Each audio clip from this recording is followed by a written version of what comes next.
If you've ever wondered what your government representatives do after you send them to Washington, just turn on C-SPAN. Since 1979, when the cameras first clicked on in the House of Representatives, Americans have seen the good, the bad, and the ugly of how their government works. C-SPAN started broadcasting the U.S. Senate in 1986.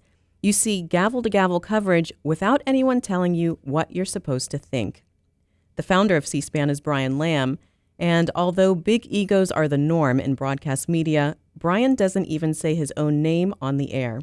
He's hosted a Sunday night interview series on C-SPAN for the last 25 years.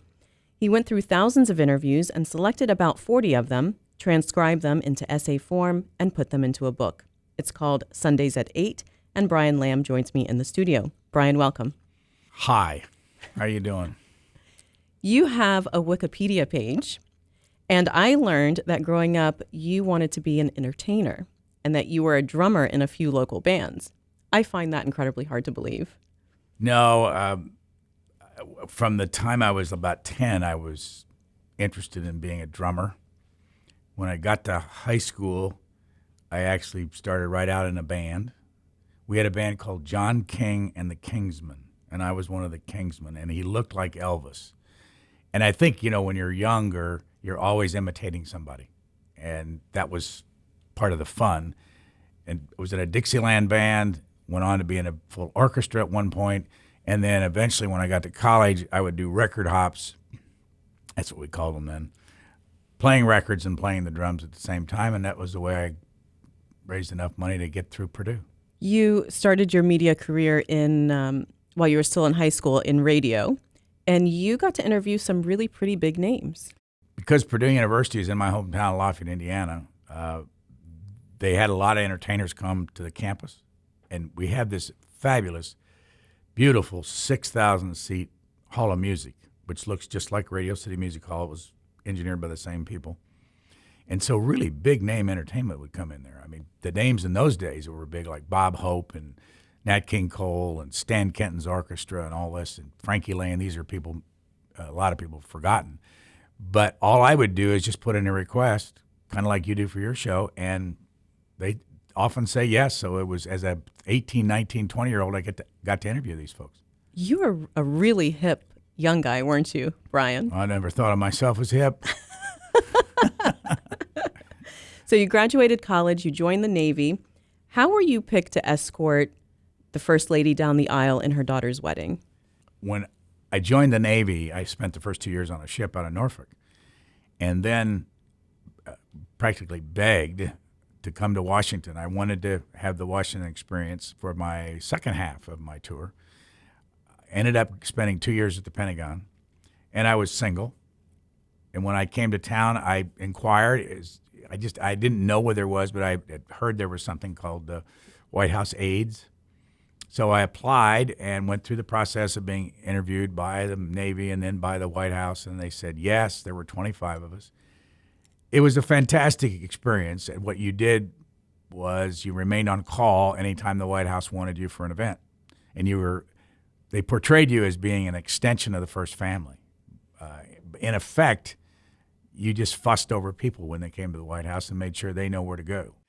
And when Chuck Robb, who was a fellow aide with a bunch of us at that time, proposed to Lyndon B. Johnson, and they decided to have a wedding in the White House, he asked different people to do different things, and for about 5 years, that's all I was known for, as the person who escorted Lady Bird Johnson down the aisle. So tell me where the idea for C-SPAN came from. Where did that come from? Probably more than anything else, it came from growing up in the Middle West. It came from not having the full picture of what was going on in the government and politics. It came from leaving Lafayette and going to Washington, D.C., and then traveling overseas with the Navy and realizing there was a big world out there and we were only getting a small slice of it on the evening news. And then more importantly than that, it came from the change in technology, which we're going through right now in a huge way. But going from just 3 or 4 stations in a community to 20 and then 36 and then 52 and on and on and on up to now hundreds was a real product of 2 industries, the satellite business, which really didn't start domestically until 1974. And the cable business it's been around since actually 48, but it really didn't become very large until the mid 60s when it started. The satellites came, a little bit later. And so I just jumped in the middle of that and made the suggestion that we do something that's unusual and different. And after about 100 no's, I got a yes from somebody, and that's how we started. Brian Lamb is in the studio with me. He's the founder and former CEO of C-SPAN. And by the way, C-SPAN stands for Cable Satellite Public Affairs Network. He's an author. We're discussing his book called Sundays at 8, 25 Years of Stories from C-SPAN's Q&A and book notes. How did you get the cable industry to fund C-SPAN, given there's no profit motive for them? I was there early, really early.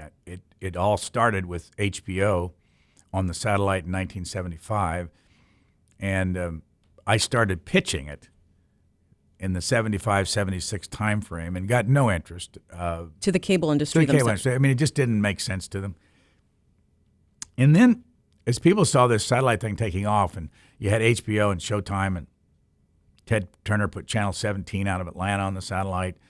You had a Madison Square Garden network started, which is now USA Network, with one sporting event, usually at night. That was all there was. And the industry was looking for new ideas.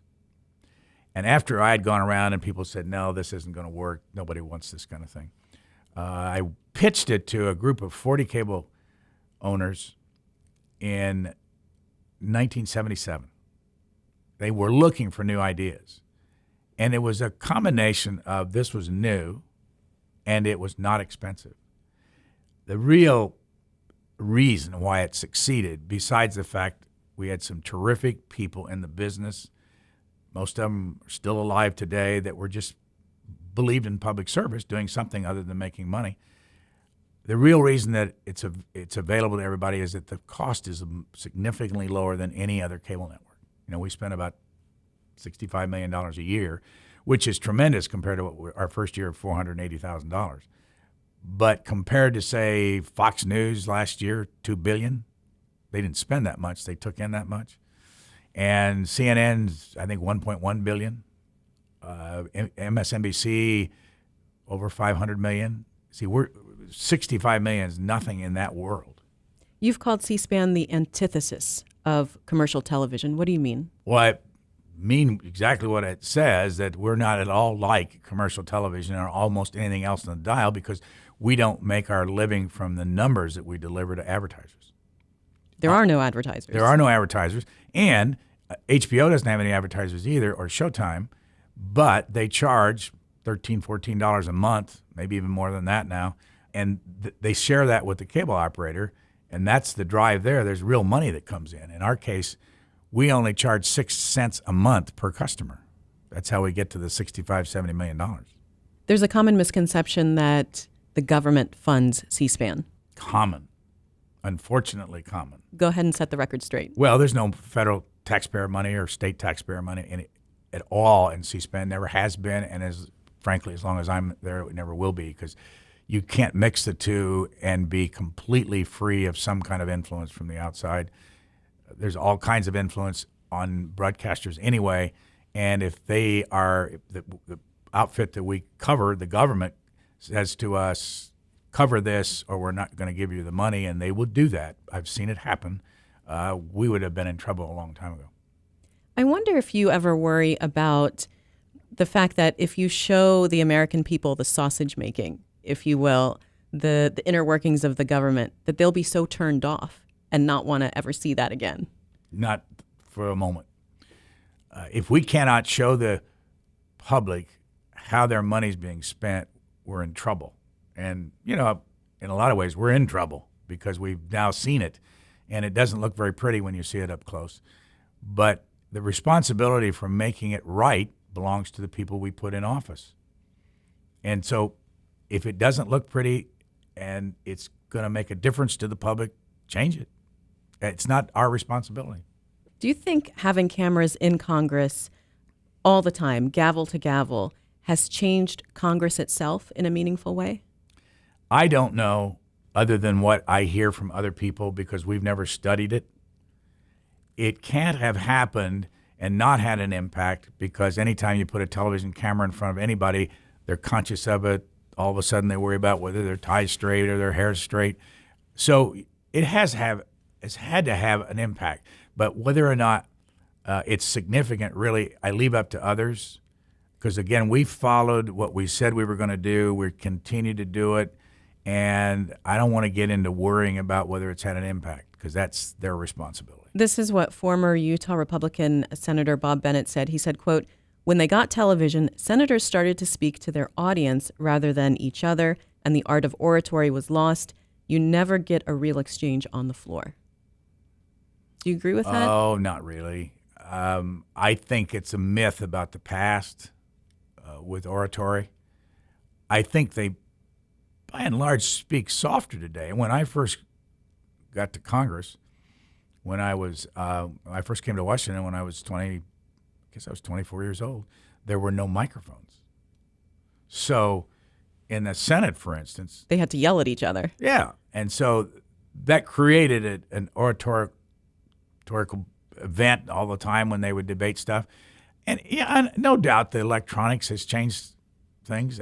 They put the mic on their pocket now, and that's gotten more and more sophisticated. They've changed the background, for instance, not in the House, but in the Senate, the colors of the walls. More camera friendly? Yeah, well, it not so much camera friendly. I guess you could say that, but the members look better with the color of the walls. I actually don't pay attention to that stuff. It's the substance that matters, and the public that watches, and not everybody does, but the public that watches because they want the substance. My guest is Brian Lamb. He's the founder and former CEO of C-SPAN. He hosts a weekly interview series called Q&A. He's the recipient of the Presidential Medal of Freedom, as well as many other awards. His book is called Sundays at 8, 25 Years of Stories from C-SPAN's Q&A and Book Notes. You're listening to The Mimi Geerges Show. We're on the web at mgshow.org. How did you pick the guests you wanted to include in this book? Well, we started with the fact that we've done a total at C-SPAN of about 9 books. And we didn't want to have an author that didn't mind having a second appearance for an author in one of these books, but we didn't want to do the same book that we'd done before. And we've done over 1,350. I've done over 1,350 interviews for either book notes or Q&A. And for all the other books, I don't know how many, we've probably had on an average of about 50 interviews a book. And we did a book on Abraham Lincoln, 4 book notes books, a book on the Supreme Court, all came from interviews. And we wanted this one. They're just because they're in this book after 25 years doesn't mean they're the greatest or the most important. Really, the thing that moves people, and maybe you know this, is what's the story like? People want to hear a story. I want to hear a story. So that's what drove us to put these particular chapters in this book. One of your guests was British writer Christopher Hitchens. He died in 2011 of cancer, and he was on your program a few months before he died. What did he tell you? Well, over the years, I've interviewed Christopher Hitchens 25 times. And it started for book notes and Q&A? For everything, the morning call-in show, book notes, and Q&A. And that's the only way I knew him. I didn't know him outside of the studio. But he was always an interesting voice.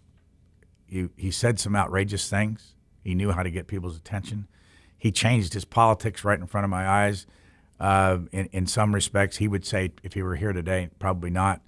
But we had a good relationship. His brother, Peter, who lives mostly in Britain, totally disagreed with him almost on everything. And one of the best things we did was bring the two of them together at the table. They weren't, I think, particularly close, but as Christopher was dying of cancer, he knew he was dying of cancer. He agreed to sit in his apartment and talk about what he was feeling. And he also wrote for Vanity Fair near the end of his life a column every month about his experience, usually with cancer. And it was quite an interesting interview. I mean, he didn't last much longer after that. He had esophageal cancer, which is terrible.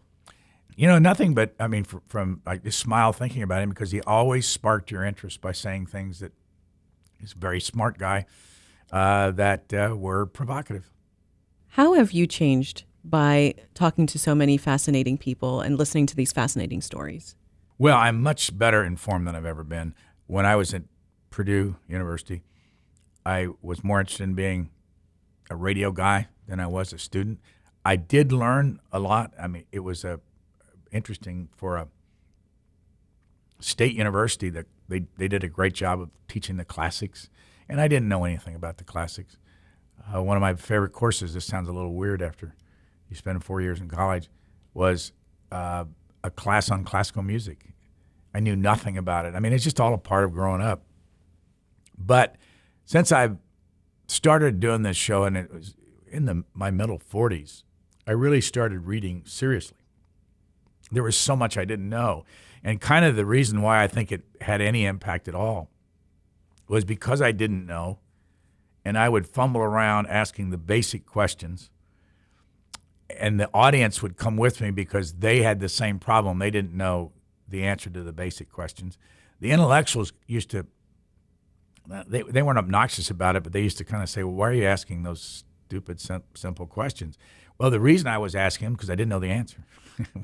And so that was what was driving me through the process. And so I'm sure I know a lot more. I don't feel I do, but I know a lot more than I did before the whole process started.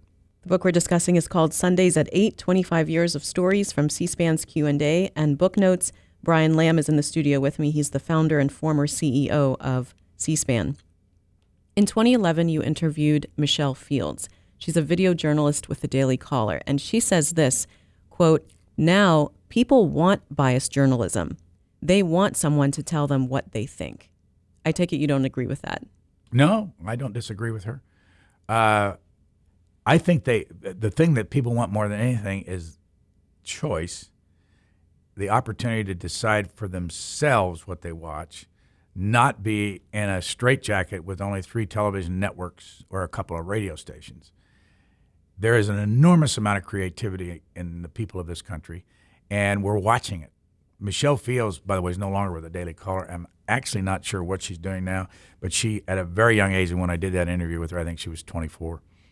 You see so much creativity because of everything that you know about, whether it's the internet or YouTube or the podcasts or XM Sirius Radio, all this stuff that people can invent. The iPhone alone is amazing what happens. I mean, we have a contest every year called Student Cam at C-SPAN, and middle school kids and high school kids can enter. They have to do 5 to 7 minute documentaries. We had 2,350 entries this last year, and the winner there were 3 young ladies, probably about 16 years old, from Long Beach Technical High School, who had never done television, and they won the whole thing, got $5,000.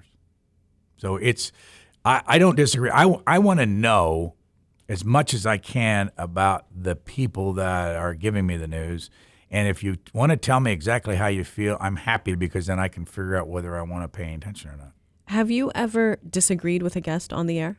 Not disagreed. I realized that they may have said something that wasn't accurate, and I don't mean this. Usually small things, and I try to figure out a way not to leave that hanging. But it's not. The way we do things, we don't worry about whether somebody says something that is disagreeable or is not the way we think. I don't care what somebody says. I just want to know what they say. And don't be dodging. Don't be moving around and not saying anything. And I think that's part of the problem with politicians today. They really don't tell you exactly what they think. A lot of them don't. So on the other side of that spectrum is an interview you did with Roger Mudd. He came on to talk about CBS and the glory days of network news, right? 60s and 70s, Walter Cronkite, that era's definitely gone. But he says, quote, "It's almost impossible to find one place or 2 or 3 places even that you can go to and count on it being straight, authentic, reliable news." I'm not sure I agree with Roger Mudd is one of the great characters of, and he wouldn't probably like to be categorized as a character, but he was a tremendous newsman. He had strong views about things, and he was tough. And he lost out to Dan Rather as the host of the CBS Evening News. To replace Cronkite. But he wrote a really interesting book. I grew up in Washington around Roger Mudd. He didn't know me, but I knew him. And I watched that class of journalists when they had the most power, and probably the most power they'll ever have in this business. And so, as he says in his book, he loved doing what he was doing. He loved the power they had. He knew they made a big difference. But I have no problem finding news. I have no problem finding the primary source that I can go to. If somebody's done a study, I don't have to worry about whether a news person has interpreted it their way. That doesn't mean there's anything wrong with that, but I can go to it now. I can Google it, as they say. So Roger Mudd really, I think, was wistful in that interview, and he's now, 85, 86 years old. When we did that, we did a 1-hour interviews. And the book was interesting because I grew up in that period, and they were pretty classy people back then, although they weren't always right. And I think that's the difference today is we have this choice, and we don't have to rely on just somebody like a CBS or NBC. Brian Lamb is in the studio with me. He hosts a weekly interview series called Q&A, and he's written a book called Sundays at 8, 25 years of stories from C-SPAN's Q&A and book notes. TV cameras haven't been allowed in the Supreme Court. You want to see that changed? I do, but I don't look for it to happen very soon. This particular court, 9 justices have dug in. Justice Sotomayor and Justice Kagan, who both gave the impression when they were nominated and confirmed at the hearing that they were open to television cameras. They both said out loud now they're not. And so for whatever reason, I think it's sad because there's no reason why we can't see the Supreme Court. They say that it's going to change the nature of the oral arguments if you put cameras in there. It's easy for me to say this, but I think you have to start with what's the difference that it's going to change it. I don't think it will, but they don't make the decision in public. They go behind closed doors. They read the briefs. When they get to that court for those oral arguments, and they only do about 75 a year, in spite of what they might say, they've made up their mind in most cases. The whole public part of this is just that, a public part of it. And most of the people in the United States don't get to see it. We can run it on our radio station, which we do at the end of the week, but it's just too bad we can't see it when it's live. Look, the Chief Justice of the Supreme Court knows exactly what he's doing. He's got a gavel. If somebody's out of sorts, he'll gavel them down. You can't go too far. The court is a feisty court now. And most people say it started with Antonin Scalia. But they're all involved. They're mixing it up now. It's a much different place. Television isn't going to change that much.